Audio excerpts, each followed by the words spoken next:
This should be a really fun pin to turn. What I have here is a piece of wood known as Chinese scholar tree or Japanese pagoda tree. Now this piece happens to be spalted. It's incredibly beautiful and I cannot wait to turn it. It was sent to me by a good friend, Steve Brazil.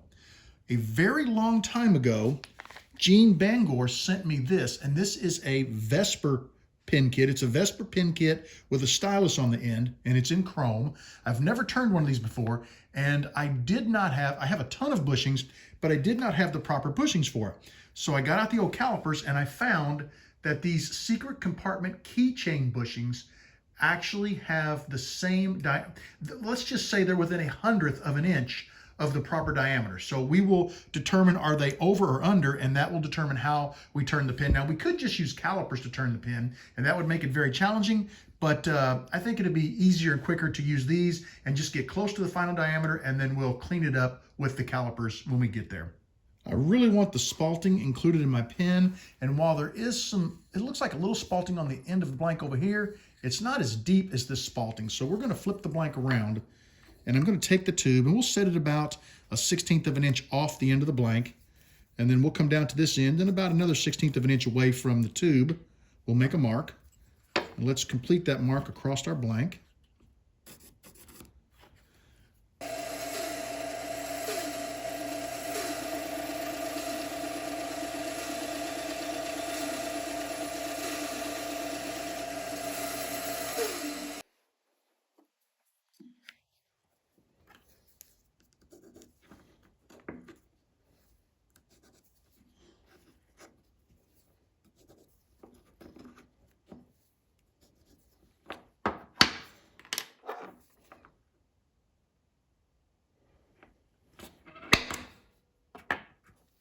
The tube for this kit requires that we drill a 10mm hole through our blank.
We need to get the Play-Doh plugs out of the ends of our blank. I'm just going to grab a punch and push them right on through.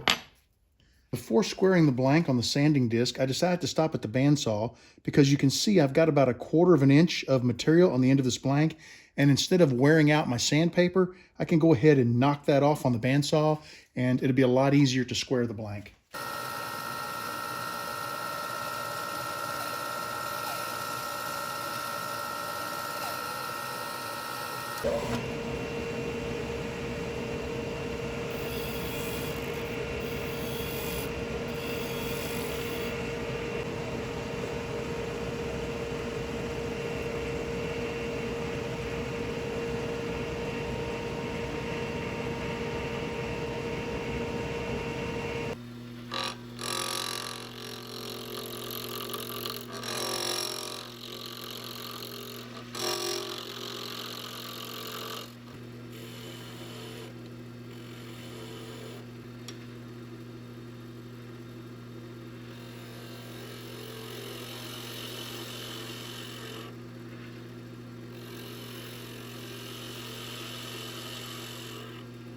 Take a look at that blank. It turned out really nice. Check out the spalting. Isn't that gorgeous? We'll make very sure that the clip is on the back side of that so you can see every bit of it. That just makes the blank.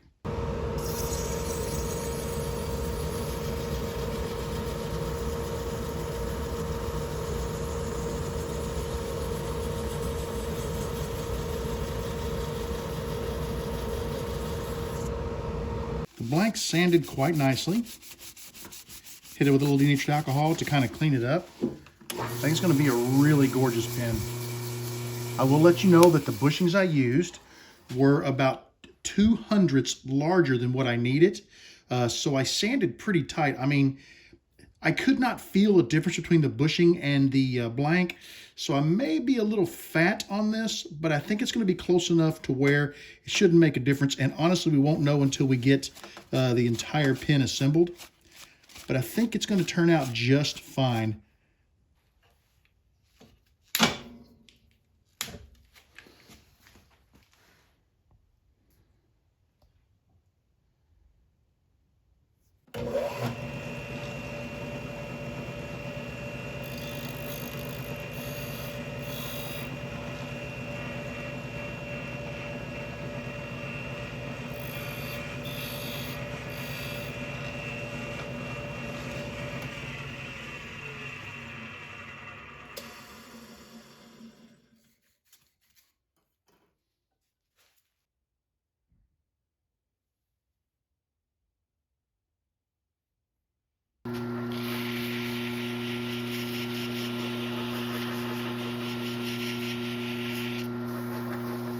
My blank has been micro meshed and it is really starting to pop. I cannot wait to get a little wax on there and buff it up and see what the final blank looks like.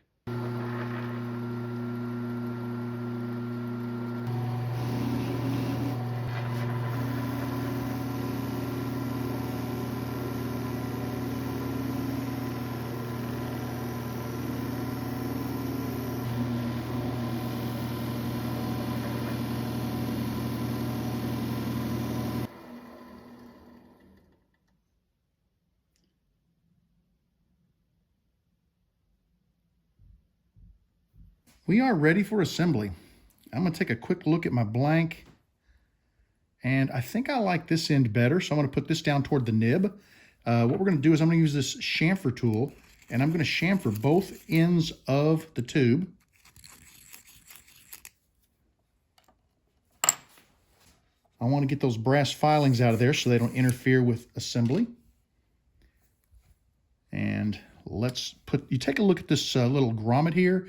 It's got a little ring around it. That section there on the outside of the ring is smaller, so it allows me to start it nice and square. We're going to put a bushing on the back of here to protect it. And let's go ahead and get this pressed in.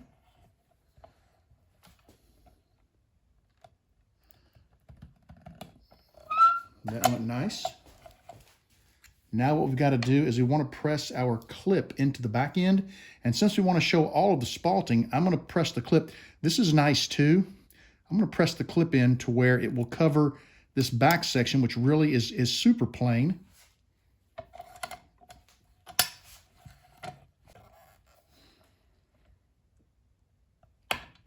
There we go. I want to take a look. Since we did not use the proper bushings, I want to take a quick peek. And it's a nice fit. I might have just a hair of a lip there, super tiny, but overall it's a very nice fit. Let's go ahead and put our refill in, and the spring is already on the refill. We'll thread our nib onto the front of the pin. Nice and tight. Lots of fingerprints on there. Now, I had to remove this plunger and spring before I pressed the cap end into the pin, because if you don't, you can damage it. There we are. Let's take a look at the front of the pin. Nice fit, very nice fit.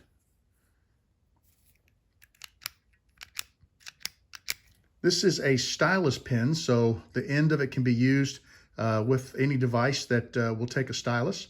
It's a good looking pen. I like the fact that it's a click. You can pull it out of your pocket with one hand. You can eject the ink and write.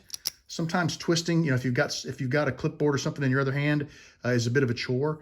I really like this pen. I think this is going to become my new everyday carry. The last everyday carry that I had, I gave away on my last business trip. Somebody did a favor for me that saved me a ton of time, and I gave them the pen as a thank you. And that's what's probably going to happen to this one. Eventually, I'll carry it for a while, and then it'll be given away to somebody. But I really like this pen. I would really like to thank you for joining me in the shop today. I had an awesome time turning this Vesper pen, but the Spalting just makes it pop. I love the fact that it's a click pen. It's got a really nice click mechanism in it. Everything worked out really well. I got a great fit at both ends, despite the fact that we had to make do with some bushings, and I am super happy with this pen. I would like to thank you for joining me in the shop today. I want you to know that you are always welcome in my shop. Come back and see me again real soon, and have a great evening.